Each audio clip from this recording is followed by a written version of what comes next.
Welcome to Bhavitha Santosh economy app. ఈ app ద్వారా రాబోయే గ్రూప్ 1 to 3 నోటిఫికేషన్స్కి గాను ఎకానమీ లైవ్ క్లాసెస్ కండక్ట్ చేయడం జరుగుతుంది. ఎవరైతే ఎకానమీలో టాప్ స్కోర్కి సాధించాలి అనుకుంటున్నారో ఖచ్చితంగా భవితా సంతోష్ ఎకానమీ యాప్ని పర్చేస్ చేసేయండి. అలాగే ఛానల్ని సబ్స్క్రైబ్ చేయండి. అలాగే భవితా సంతోష్ ఎకానమీలో డైలీ కరెంట్ అఫైర్స్ అనేవి తెలుగు మరియు ఇంగ్లీష్ మీడియంలో కూడా అవైలబుల్గా ఉన్నాయి, కాబట్టి ఖచ్చితంగా పర్చేస్ చేసేయండి. అలాగే ఈరోజు డైలీ కరెంట్ అఫైర్స్లో భాగంగా కొన్ని టాపిక్స్ని మనం మాట్లాడుకుందాం. దాంట్లో first topic UNESCO creative city of gastronomy. మరి UNESCO creative city of gastronomy అనేది యునెస్కో వారసత్వ జాబితాలో చేర్చడం జరిగింది. మరి ఏ సిటీకి ఈ UNESCO creative city of gastronomy అనే బిరుదునివ్వడం జరిగింది, లేదంటే ఈ పేరుతో యునెస్కో జాబితాలో చేర్చడం జరిగింది అంటే లక్నో సిటీకి అని చెప్పొచ్చు. లక్నో సిటీకి ఇవ్వడం జరిగింది. మరి లక్నో అనేది ఏ రోజున ఇచ్చారు అంటే వరల్డ్ సిటీ డే సందర్భంగా లక్నో సిటీకి UNESCO creative city of gastronomy అనే పేరును ఇవ్వడం జరిగింది. మరి దీనికోసం ఇవ్వడం జరిగింది. యునెస్కో అంటే ఏంటి? United National Educational Scientific Cultural Organisation. మరి యునెస్కోని ఎప్పుడు ఏర్పాటు చేశారు? 1945 నవంబర్ 16న ఏర్పాటు చేశారు. యునెస్కో అనేది దేని కేంద్రంగా పనిచేస్తుంది అంటే ఫ్రాన్స్ కేంద్రంగా పనిచేస్తుంది. ఏదైనా చారిత్రాత్మకమైన కట్టడాలను, సంస్కృతికి చెందిన ఏవైనా సంఘటనలు లేదంటే పుస్తకాలు, బుక్కులు, కట్టడాలు ఏవైతే ఉన్నాయో వాటిని యునెస్కో గుర్తించి వాటి జాబితాలను చేర్చుకుంటుంది.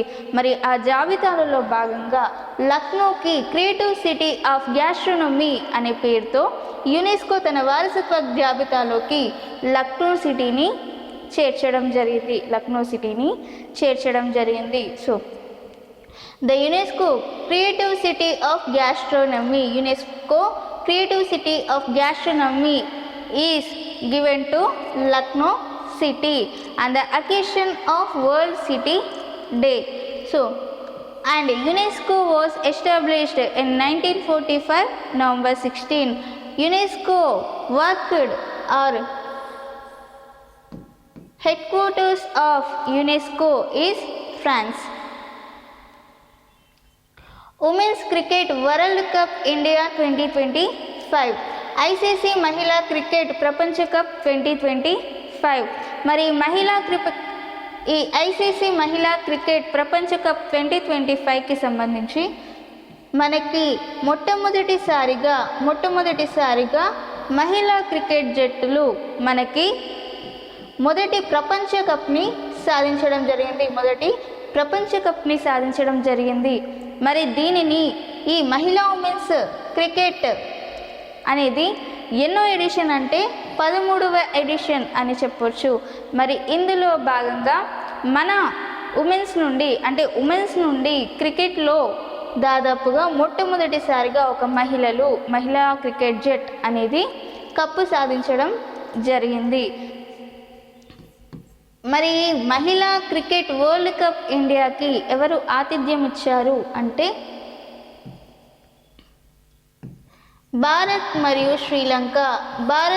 శ్రీలంకలో సెప్టెంబర్ 2022 నుండి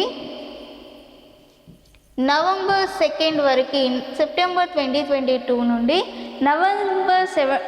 వరకు భారత్ మరియు శ్రీలంకలో ఈ ఐసీసీ మహిళా క్రికెట్ ప్రపంచ కప్ 2025కి ఆతిథ్యం ఇవ్వడం జరిగింది. మరి ఉమెన్స్ క్రికెట్లో భాగంగా ఎవరిపై మన భారత మహిళల క్రికెట్ విజయం సాధించింది అంటే దక్షిణాఫ్రికాపై దాదాపుగా 52 పరుగుల తేడాతో దక్షిణాఫ్రికాపై 52 పరుగుల తేడాతో మనకి ఈ ఐసీసీ మహిళా క్రికెట్ జట్ అనేది విజయం సాధించడం జరిగింది. So women's cricket world cup India 2025. So for the first time in India, women's cricket own Prapancha Cup. Women's cricketers own Prapancha Cup or World Cup 2025. So because of this campaign or this championship, Sri Lanka and Bharat are combinedly or jointly hospitalized for this championship 2025. And India won Women's Cricket World Cup on South African cricketers by 52 runs.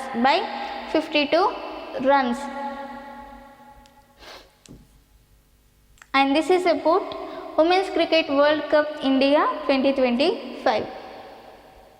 Next Sultan Azlan Shah Cup 2025. మరి సుల్తాన్ Azlan Shah Cup 2025 అనేది ఎక్కడ జరిగింది అంటే మలేషియాలో జరిగింది.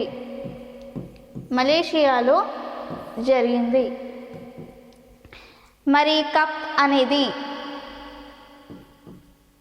మలేషియాలో జరిగింది. ఎక్కడి నుంచి ఎప్పటి వరకు జరిగింది అంటే నవంబర్ 23 నుంచి 30 వరకు 2025లో నవంబర్ 23 నుండి 30 వరకు అంటే దాదాపుగా వారం రోజుల పాటు ఈ సుల్తాన్ అజలాన్ షా కప్ కాంపిటీషన్ అనేది జరగడం జరిగింది.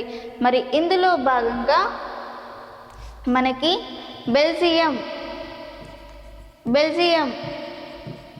బెల్జియం అనే దేశం భారత్పై 1-0 తేడాతో విజయం సాధించడం జరిగింది. ఈ కాంపిటీషన్లో ఇది బెల్జియం భారత్పై 1-0 ఓటింగ్స్ తేడాతోటి లేదంటే 1-0 పాయింట్స్ తోటి మనకి బెల్జియం అనేది విజయం సాధించడం జరిగింది.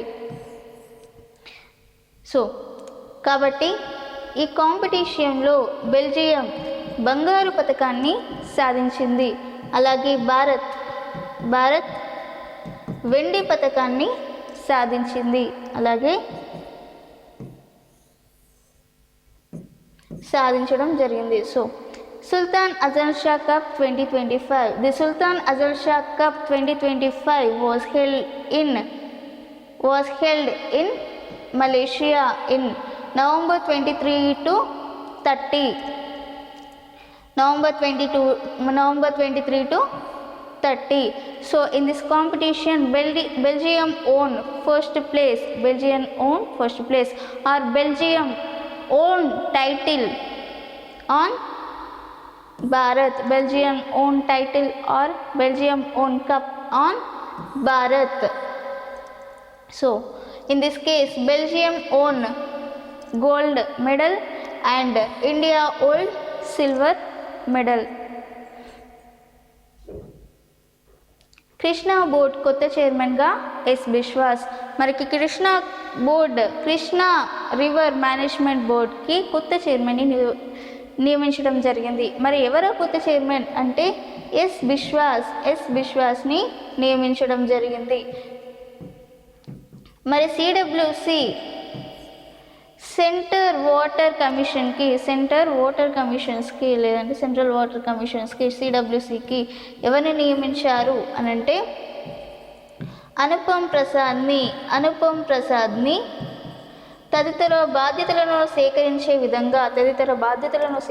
విధంగా అనుపమ్ ప్రసాద్ని సిడబ్ల్యూసికి చైర్మన్గా లేదంటే సిడబ్ల్యూసికి నియమించడం జరిగింది. మనకి కృష్ణా వాటర్ మేనేజ్మెంట్ బోర్డ్కి ఎస్ బిశ్వాస్ని నియమించడం జరిగింది. మరి కృష్ణా రివర్ మేనేజ్మెంట్ బోర్డ్ని ఎప్పుడు ఏర్పాటు చేశారు అంటే 2014లో ఏర్పాటు చేయడం జరిగింది. అలాగే సిడబ్ల్యూసిని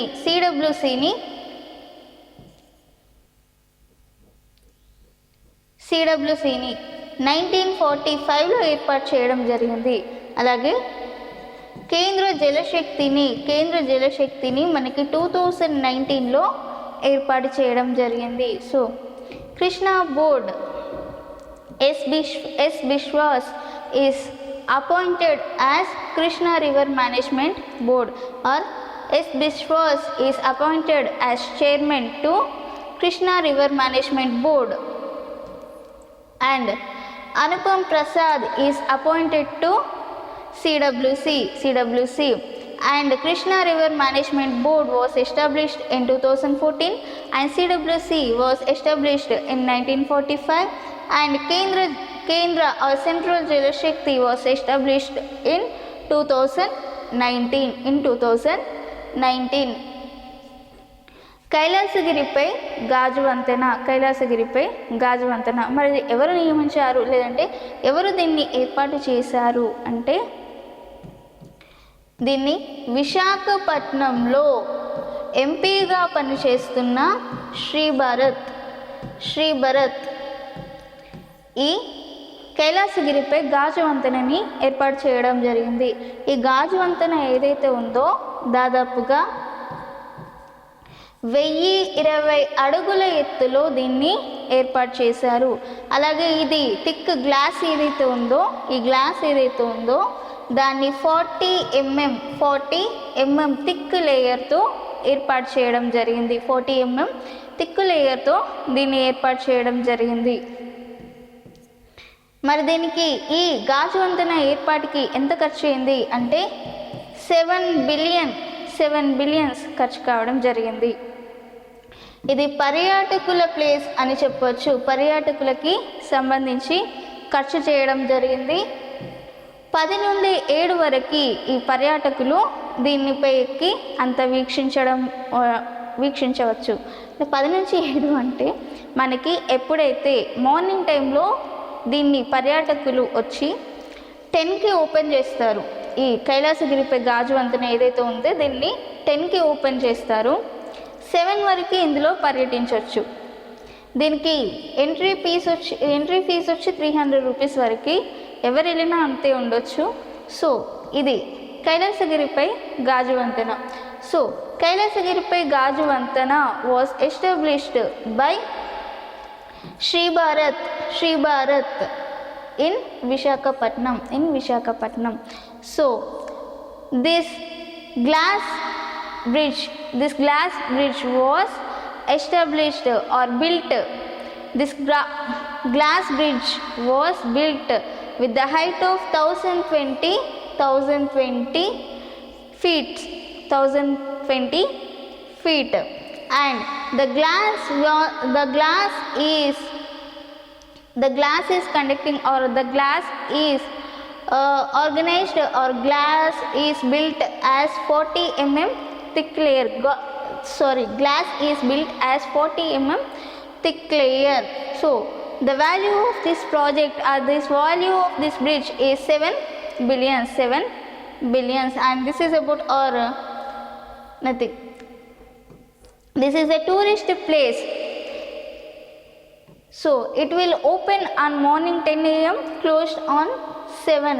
The amount of the fees is 300 rupees for this tourist place. Next, World Skills Asia Competition 2025. మరి వరల్డ్ స్కిల్ ఏషియా కాంపిటీషన్ 2025ని ఎవరు ఏర్పాటు చేశారు? 2025ని ఏర్పాటు చేయడం జరిగింది. మరి వరల్డ్ స్కిల్స్ ఏషియన్ కాంపిటీషన్స్ అనేవి ఈ కాంపిటీషన్స్లో ఎన్ని దేశాలు పాల్గొన్నాయి అంటే దాదాపుగా 29 దేశాలు పాల్గొనడం జరిగింది. మరి 29 దేశాల్లో ఇండియా అనేది 8వ ర్యాంక్ని సాధించడం జరిగింది. అంటే 8వ స్థానంలో నిలవడం జరిగింది. మరి వరల్డ్ స్కిల్ ఏషియా కాంపిటీషన్ 2025లో భాగంగా ఇండియా అనేది 3 పథకాలను సాధించింది. ఎన్ని పథకాలను? 3. అంటే 1 silver, bronze,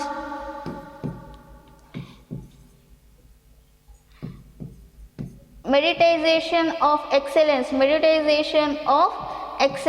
silver, bronze and మెడిటైజేషన్స్ ఆఫ్ ఎక్సలెన్స్ అనే మెడల్స్ని సాధించుకోవడం సిల్వర్, బ్రాంజ్ మెడల్స్ని సాధించుకోవడం జరిగింది. సో ఇందులో భాగంగా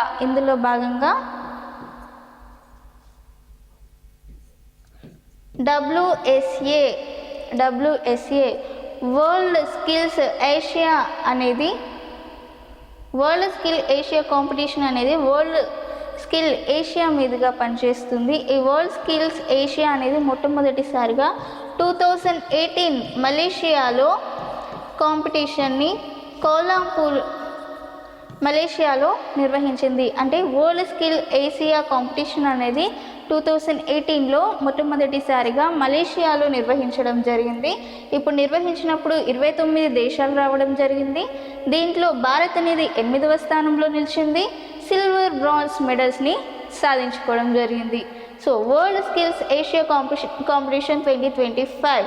so this world skill finishes is the World Skill Asian Competition 2025. In this competition, around 29 countries were participated in this competition. So in the competition, India is placed 8th. So and won silver and bronze medals. And World Skill Asia competitions, first competitions was held in 2018 in Malaysia.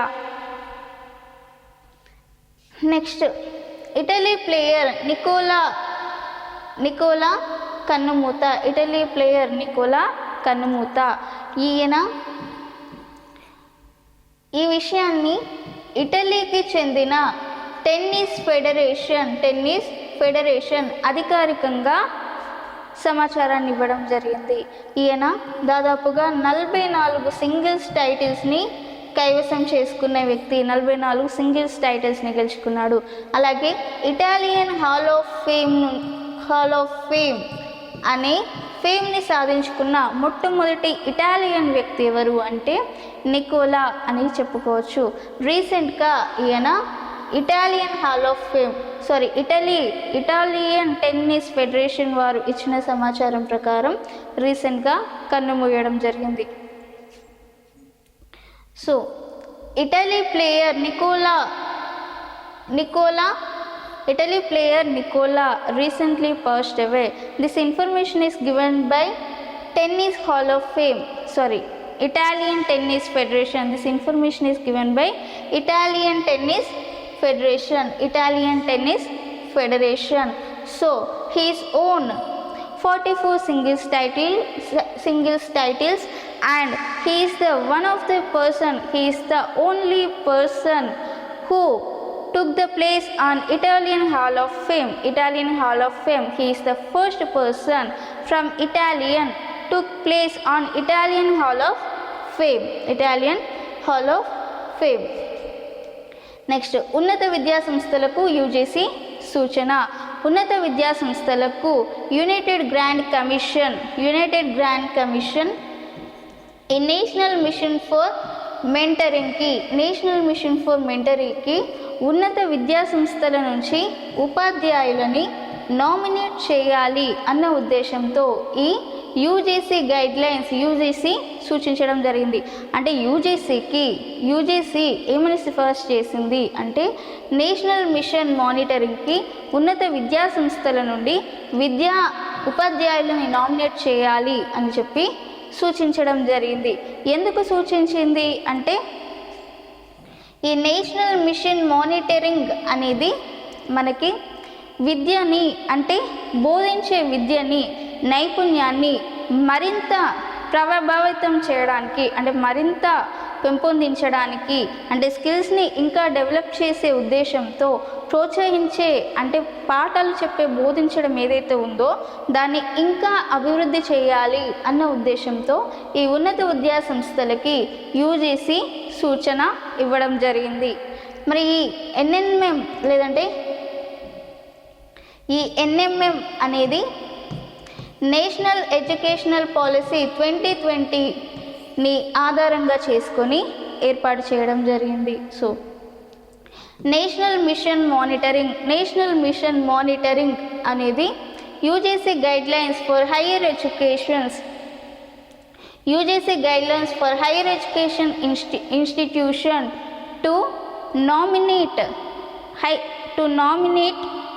teachers to national mission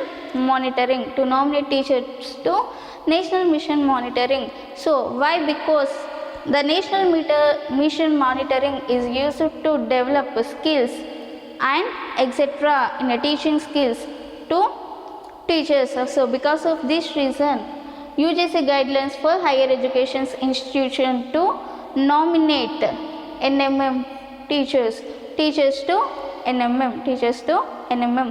So NMM was designed based on national education policy 2020.